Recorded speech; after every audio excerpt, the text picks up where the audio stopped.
Welcome to the deep dive.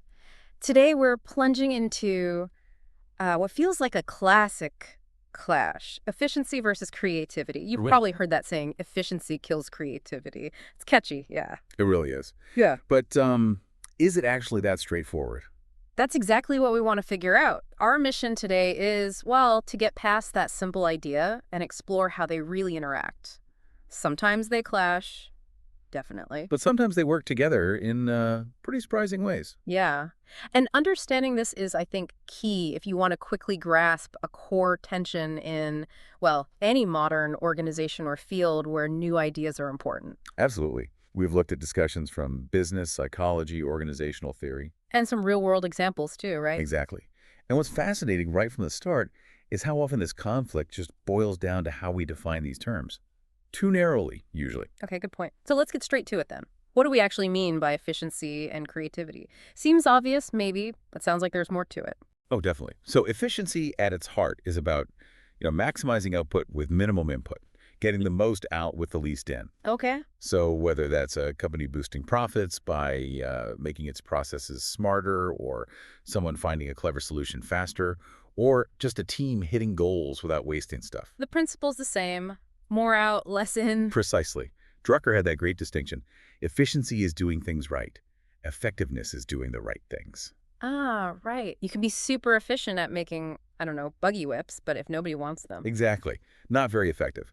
But often figuring out what is effective helps you see where you can be more efficient. Got it. So efficiency isn't just speed or blind cost cutting and creativity. We tend to picture like this totally wild, unrestrained force. Well, yes, originality and novelty are key parts for sure. But what comes up again and again in the sources is that creativity also needs to provide value. It Yeah. has to be useful somehow. Value. Yeah. So in business, it's ideas that give you an edge. In arts, it's work that connects. Problem solving, it's finding smart solutions, even just thinking. It's forming original thoughts that are worthwhile. So it's not just being weird for the sake of it. Not usually. No, that element of value or usefulness is crucial. Okay, that clarifies things. So with those definitions in mind, why do they get pitted against each other so often? What's fueling that conflict? Well, a really big one is rigid processes. Too much standardization. Standardization. hmm Isn't that usually seen as a good thing for efficiency? It absolutely is. For consistency, quality control, catching errors in predictable tasks, it's fantastic. But take it too far, and it just squeezes out the room needed for new thinking, for trying things out. Mm. When the whole focus becomes just avoiding mistakes and sticking rigidly to the rules, that space for, those unexpected creative leaps, it just shrinks. Right. Think about Ford's early assembly line. Amazing efficiency for Model Ts, right? Unbelievably so. But when the market changed, wanting different models, different colors, that very efficiency became a weakness. They couldn't adapt quickly. Ah, interesting. So the fear of deviating from the efficient process can stop you finding something better? Exactly. It stifles exploration. That makes total sense. Like you practice one dance move perfectly, but you forget how to improvise or learn anything new.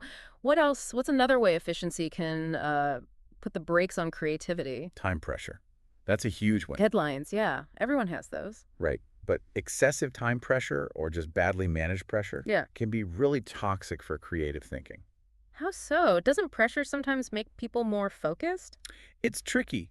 Some research suggests that under really intense pressure, people might feel more creative. They feel like they're working harder. Okay. But the actual quality of the creative output Mhm. often drops. You're just racing the clock. You don't do that playful exploration, the trying things out that novel ideas often need. So there's a difference between like a challenging deadline and just chaos. Absolutely. Pressure from a genuinely tough, interesting problem, that can sometimes be motivating. But pressure from just, bad planning or unrealistic demands almost always kills creativity. Gotcha. So it's the kind of pressure. What else gets hurt when efficiency is the only goal? Fear of failure Yeah. and a real aversion to risk. Ah, Because efficiency likes predictable results. Exactly. It often focuses on minimizing errors, getting it right the first time, and that can create a culture where mistakes are punished, or at least frowned upon. Which is the opposite of what creativity needs. Totally. Innovation is inherently risky. You're trying new things. They won't all work. Right. So if people are scared of the fallout from an experiment that doesn't pan out, they're just not going to suggest those wilder, out-of-the-box ideas. Psychological safety feeling you can take a chance without getting smacked down is just fundamental. Absolutely critical. Nobody wants to be the nail that gets hammered down for suggesting something different. And I guess constant cost cutting in the name of efficiency doesn't help either. No, it really doesn't. I mean, being smart with resources is vital, of course. But an obsession with cutting costs can wipe out the very things you need for creativity. Like R&D budgets or training or just time. Exactly. Time to think, time to tinker, budget for exploratory projects that don't have an immediate guaranteed payoff.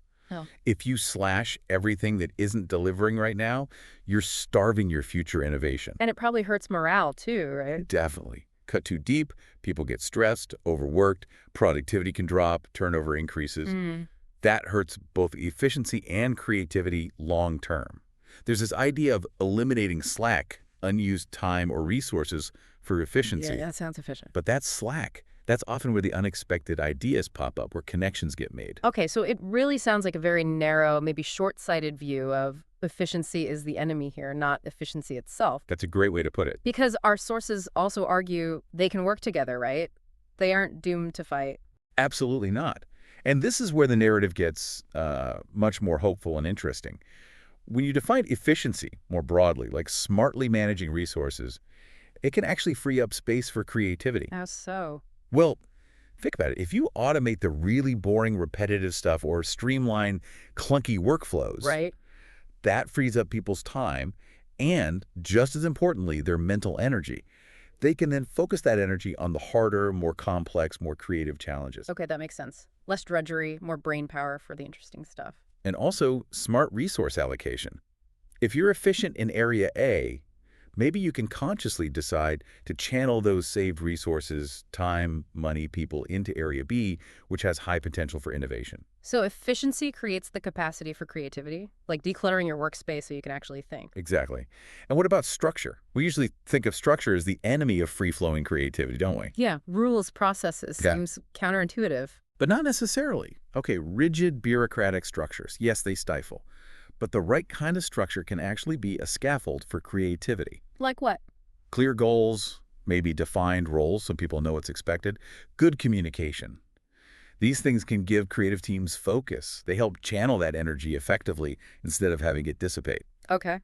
And think about methodologies like Agile or Lean or design thinking. They're full of structure. That's true. Sprints, stand-ups, specific phases. Right. They bring in efficient elements, breaking work down, reducing waste, iterating quickly. Hmm. But they also have built-in mechanisms to encourage creativity, user feedback loops, collaboration, brainstorming, pivoting based on learning. So it's structure for creativity, not against it. Like a trellis for a vine to grow on rather than a box. That's a great analogy. It's a container, not a cage. Okay. And here's something else, kind of a mind bender.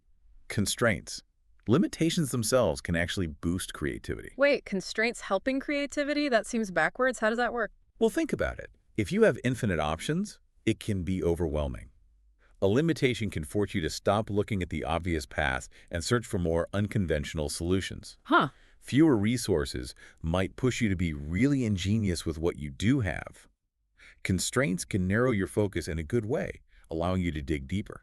Can you give an example? Sure, tons of them. Help. Apple wanting the MacBook Air to be incredibly thin, that constraint drove a huge amount of design innovation. Right. Fitting everything in. Twitter's original character limit. It basically invented a new way of communicating.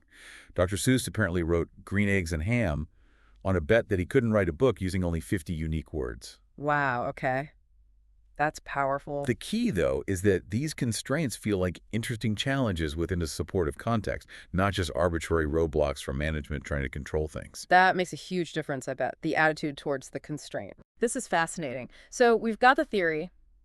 How does this efficiency creativity dance play out in different, like, real-world settings or industries? Does it look different? Oh, definitely. The dynamic really shifts. Take traditional manufacturing. Historically, the big focus was efficiency, right? Standardization, cost cutting, process optimization. Makes sense for profitability. Totally vital. Mm-hmm. But if that's all you focus on, you can become inflexible, slow to innovate in big ways. Though even there, think about lean manufacturing. Like Toyota. Exactly. Toyota's whole system incorporates Kaizen, continuous improvement, that engages employees' creativity constantly, finding small ways to make processes better, solve problems. So it balances efficient production with ongoing incremental innovation. Okay. What about a field where creativity seems more central, like software development? Software is a great case study, especially with agile methodologies like Scrum or Kanban becoming so popular. Right, you hear about those all the time. They are explicitly designed to try and balance efficiency, getting working software out quickly, responding to change with creativity, fostering innovation, adapting to user needs. How do they do that? Well, they use structured sprints or workflows for process efficiency, defined roles. But they also heavily rely on teamwork, flexibility, constant feedback loops, iteration. It's a structured approach to being creative and adaptive. Interesting. A structured way to be flexible. What about, say, scientific research, where discovery is the whole point? Yeah, R&D is another interesting area. Clearly, creativity and the freedom to explore are paramount for breakthroughs, for interpreting data in new ways. Researchers often need a lot of autonomy. But they still have budgets and deadlines, right? Oh, absolutely. Yeah. Efficiency pressures are definitely there. Yeah. Funding constraints, project timelines, how resources get allocated. The balancing act is giving that creative freedom while having enough structure in things like strategic planning, maybe data management, so researchers aren't bogged down and can actually use their time for the creative thinking. So freeing them up through some level of organization. Exactly. The danger comes when resources are just too scarce, or there's immense pressure for immediate earth-shattering results now, which can kill off that deeper, sometimes slower, exploration needed for real creativity. It really sounds like finding that sweet spot is this constant juggle everywhere. What are some of the really key things, maybe within a company or a team, that help get that balance right? You mentioned it earlier, psychological safety. It's just non-negotiable. Feeling safe to mess up, basically. Yes, safe to take risks, suggest weird ideas, admit something isn't working. Without that, creativity just withers, no matter how efficient your org chart looks. Okay, number one. What else? Motivation is huge. Intrinsic motivation being driven by interest, enjoyment. The challenge itself is strongly linked to creativity. Efficiency drives can sometimes kill us if they feel overly controlling, or if the only focus is on external rewards like bonuses tied purely to narrow metrics. Right, sucking the fun out of it. Pretty much. And then, of course, leadership. Leaders really set the whole tone through their actions, what they pay attention to, how they allocate resources, who gets promoted, what kind of behavior gets celebrated. They shape the environment that either allows both efficiency and creativity to thrive or pits them against each other. So leadership needs to actively value both. And model it.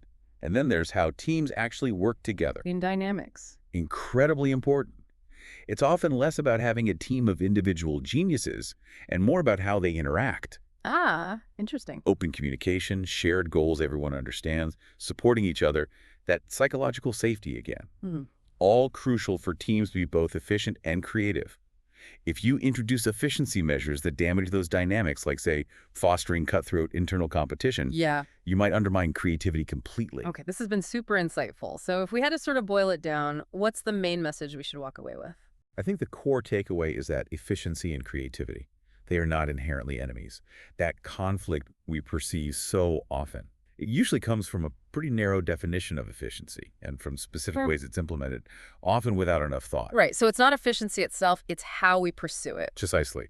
The conflict pops up when you have overly rigid rules, suffocating time pressure, a deep fear of mistakes, and just drastically limited resources for anything exploratory. Okay, those are the danger zones. But on the flip side, efficiency can absolutely coexist with and even boost creativity. When does that happen? When efficiency initiatives actually free up resources, time, energy, money.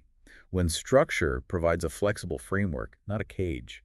When constraints are used as creative sparks. And you need the right environment. Absolutely. That culture of psychological safety, leadership that genuinely values both sides of the coin, and using methodologies like lean innovation, agile, design thinking, CPS, that are designed to integrate them. Makes sense. And if we get that balance wrong, what are the risks? Well, you've got dangers on both sides. Yeah. There's the efficiency trap. The what? The efficiency trap. Organizations get so good, so optimized for their current way of doing things, so focused on cutting costs that they become rigid, resistant to change, Yeah. and they ultimately miss the boat when the world shifts. Like Blockbuster missing streaming Right. or Kodak missing digital. Perfect examples. They were efficient at what they did but couldn't adapt. Then on the other side, you have the creativity pitfall. Yep. That's where you have maybe tons of ideas flying around, but it's all unfocused, unmanaged, leads to chaos. Nothing actually gets done. Resources get wasted. Brilliant ideas aren't enough if you can't execute them effectively. So too much of one without the other is bad. You need the engine of efficiency, but also the spark, the steering wheel of creativity. Exactly. A delicate balance. You need both to really thrive long term. Which brings us, I guess, to a final thought for you listening. Yeah, think about your own situation, your work, maybe your studies, your team. Are the efforts being made towards efficiency, whether formal or informal?